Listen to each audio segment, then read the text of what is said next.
Hello friends, आइए आपका अपना चैनल ज्ञानोदयम में आपका स्वागत है। आज हम बात करने जा रहे हैं इकोनॉमिक्स के एक बहुत ही महत्वपूर्ण टॉपिक जिसका नाम है राष्ट्रीय बहुआयामी गरीबी सूचकांक अर्थात एमपीआई, जिसके एमपीआई के नाम से जाना जाता है। तो इसे दोनों स्तरों पर हम देखने की बात करेंगे, वैश्विक स्तर पर भी और भारतीय स्तर पर भी। तो आइए आज जान लेते हैं कि आखिर हम राष्ट्रीय बहुआयामी गरीबी सूचकांक जो चर्चा करने जा रहे हैं इनमें किन किन बिंदुओं पर चर्चा करेंगे। तो सबसे पहले जानने का प्रयास करेंगे कि ये सुर्खियों में रहने का क्या कारण है और बहुआयामी गरीबी मापन का क्या क्या सा तरीका है, कौन कौन सा कारक है, और इसके बाद हम बात करेंगे इसमें कौन सी इम्पोर्टेंट इसके क्या क्या प्रावधान है और इसका इम्पोर्टेंस क्या है, इसकी चुनौतियाँ क्या है। और इसके बाद हम बात करते हैं कि आगे इसमें भविष्य में किन किन बिंदुओं के आधार पर सुधार किया जा सकता है। आप लोग इसे सुनने का प्रयास करेंगे। तो आइए स्टार्ट करते हैं। हाल ही में नीति आयोग ने 2005-06 से भारत में बहुआयामी गरीबी शीर्षक से एक चर्चा पत्र जारी किया। यह गरीबी का आकलन करने और समझने की एक मापन विधि है। इसमें आय के अलावा अन्य कारकों या आयामों का उपयोग किया जाता है, जैसे कि इसमें हम शामिल कर सकते हैं बेहतर स्वास्थ्य देखभाल सुविधाओं का अभाव, शिक्षा की कमी, जीवन यापन का निम्न स्तर, अच्छा रोजगार नहीं होना, हिंसा का खतरा आदि। SDG 1 अर्थात सस्टेनेबल डेवलपमेंट गोल 1 में 2030 तक संपूर्ण विश्व से गरीबी को उसके सभी रूपों में उन्मूलन का लक्ष्य रखा गया है। इसमें गरीबी को केवल आय और उपभोग के स्तर पर नहीं बल्कि अन्य कई सुविधाओं के अभाव के स्तर पर उन्मूलन की बात की गई है। इससे आगे की हम कुछ बात करें गाइज, बता देना चाहते हैं कि SDG में 17 लक्ष्य को निर्धारित किया गया है। जो भी विद्यार्थी PCS या किसी भी परीक्षा की तैयारी करते हैं जो कि सब्जेक्टिव मोड में होती है अर्थात जिसे लिखने का कार्य होता है, तो उसमें अपना 17 का 17 याद करने का प्रयास करेंगे।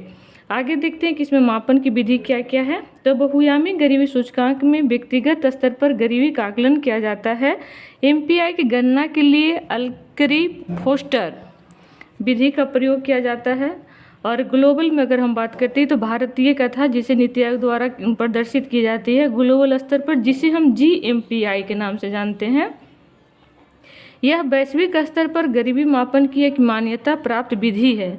इसकी सहायता से मुद्रा संबंधी आय व्यय की पहचान अलावा कई आयामों के आधार पर गरीबी को मापा जाता है।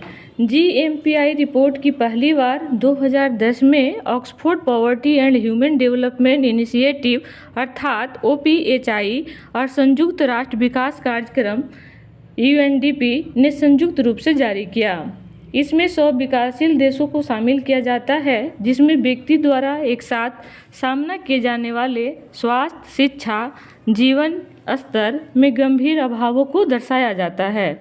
यदि कोई व्यक्ति 10 अर्थात और एक बात यहाँ आप लोग ध्यान से सुनने का प्रयास करेंगे कि GMPI को मानक जो है 10 आधारों पर तय की जाती है, जबकि भारतीय स्तर पर इसे 12 मानकों के आधार पर तय किया जाता है। जो 2 अतिरिक्त है उसमें शामिल हैं मातृ स्वास्थ्य और बैंक खाता, जबकि GMPI में ये 2 नहीं है।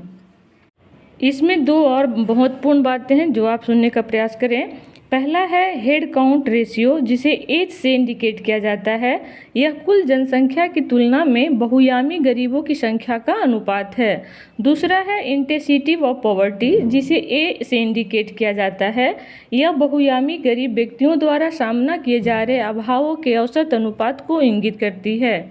सरकार के global index for reforms and growth पहल के तहत नीति आयोग MPI के लिए नोडल एजेंसी है। GIRG अलग अलग महत्वपूर्ण सामाजिक और आर्थिक मापदंडों पर भारत के प्रदर्शन की निगरानी करती है। नीति आयोग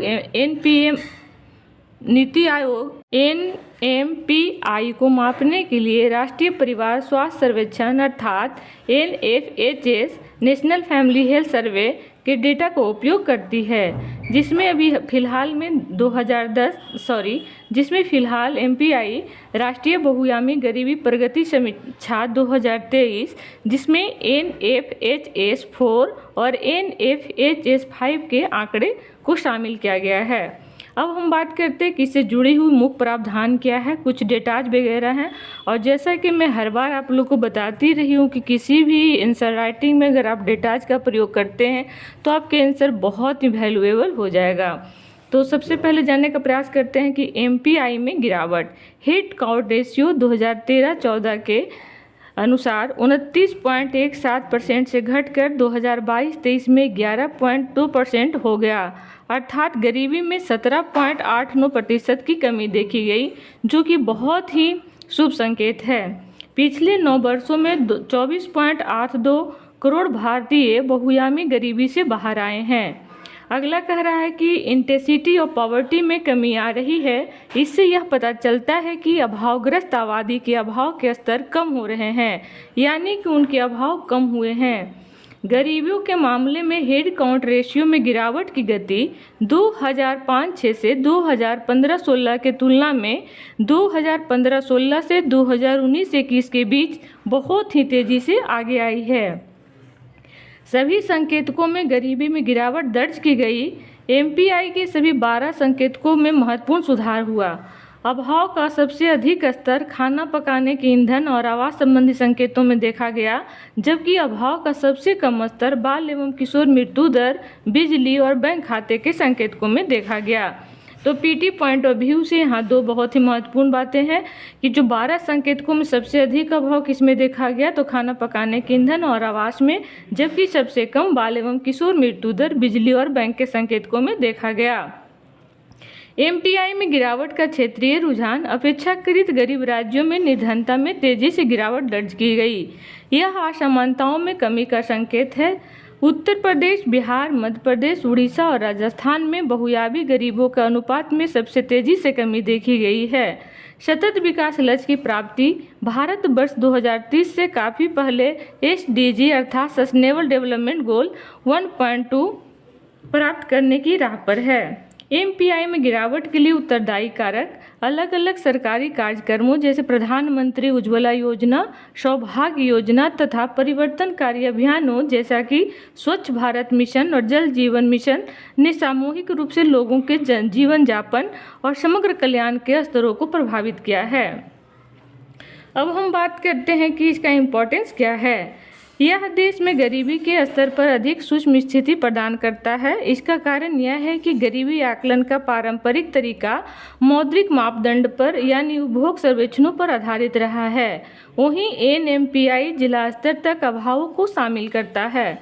यह तीव्र गरीबी को दूर करने और समावेशन के सिद्धांत को बढ़ावा देने के लिए लक्षित उपाय प्राप्त करने में मदद करता है। यह व्यक्तियों द्वारा एक साथ सामना किए जा रहे कई अभावों की पहचान करता है। ये अभाव प्रत्यक्ष तौर पर व्यक्तियों के जीवन यापन की गुणवत्ता और समग्र कल्याण को प्रभावित करता है। सबसे लास्ट में इसका इम्पोर्टेंस इस तरह है कि यह अधिक समावेशी नीति निर्माण में मदद करता है। ये तो अब तक की बातों को हमने जानने का प्रयास किया। अब हम जानते हैं कि जो 12 संकेतक है वो 12 संकेतक कौन कौन सा है। तो 12 संकेतकों को सबसे पहले हम 3 संकेतक में बांटते हैं। सबसे पहले है स्वास्थ्य, दूसरा शिक्षा और तीसरा जीवन स्तर। स्वास्थ्य के अंतर्गत आता है पोषण, बाल एवं किशोर मृत्यु दर, प्रसव पूर्व देखभाल। शिक्षा के अंतर्गत स्कूली शिक्षा के वर्ष, विद्यालय में उपस्थिति। और जीवन स्तर में आता है खाना पकाने का ईंधन, सैनिटेशन, पीने योग्य पानी, विद्युत आपूर्ति, आवासन, संपत्ति और बैंक खाता। इसके बाद हम जानने का प्रयास करते हैं कि इसके समझ क्या क्या चुनौतियां हैं। कम संवेदनशील होना। बहुआयामी गरीब माने जाने के लिए परिवारों को कम से कम 1/3 अभाव संकेतकों का सामना करना चाहिए। यह शर्त एमपीआई को छोटी छोटी गलतियों के प्रति कम संवेदनशील बनाती है, अर्थात छोटी छोटी त्रुटियां डेटा को प्रभावित कर सकती है। कोविड-19 का प्रभाव। कुछ अर्थशास्त्रियों ने तर्क दिया है कि 2020-21 में रिवर्स माइग्रेशन के कारण आजीविका की हानि तथा स्वास्थ्य देखभाल सेवाएं प्राप्त नहीं होने के कारण हुई मौतों को इस सूचकांक में शामिल नहीं किया गया है। मजदूरी का नहीं बढ़ना। वास्तविक मजदूरी 6 वर्षों से स्थिर रही है। इसका उपभोग जनित मांग पर गंभीर प्रभाव पड़ा है। यह गरीबी के स्तर में गिरावट संबंधी डेटा से मेल नहीं खाता। डेटा का विश्वसनीय होने पर भी सवाल उठाए जा रहे हैं। कहते हैं इसका सबसे लास्ट पॉइंट कि आगे भविष्य में इसमें क्या क्या संभावनाएं होने की, क्या क्या सुधार होने की संभावनाएं हमें दिखाई दे रही है। तो एमपीआई की गणना में नए आयामों को शामिल करना, जैसे कि लर्निंग आउटकम, सामाजिक भेदभाव, असंगठित श्रमिक, पर्यावरण का क्षरण आदि को शामिल करना। मापन के लिए नए सर्वेक्षण का उपयोग राष्ट्रीय एमपीआई के आकलन के समय एनएफएचएस के साथ साथ नेशनल सैंपल सर्वे अर्थात एनएसए के 75वें चक्र के डेटा को भी शामिल करना चाहिए। प्रभावी निगरानी, संकेतकों में प्रगति के रियल टाइम के आधार पर निगरानी के लिए व्यापक उपयोग किया जाना चाहिए। इसके अलावा बहुआयामी गरीबी को खत्म करने के लिए कार्यक्रमों का सोशल ऑडिट, विकास कार्यक्रम के बारे में जन जागरूकता पैदा करना आदि महत्वपूर्ण कारक हो सकते हैं। तो ये रहा हमारा आज का सबसे महत्वपूर्ण टॉपिक जो एमपीआई के बारे में हमने चर्चा किया। ये नीति आयोग द्वारा जारी किया जाता है और इसी के साथ आज हमारा टॉपिक समाप्त हुआ। जय हिंद, जय भारत।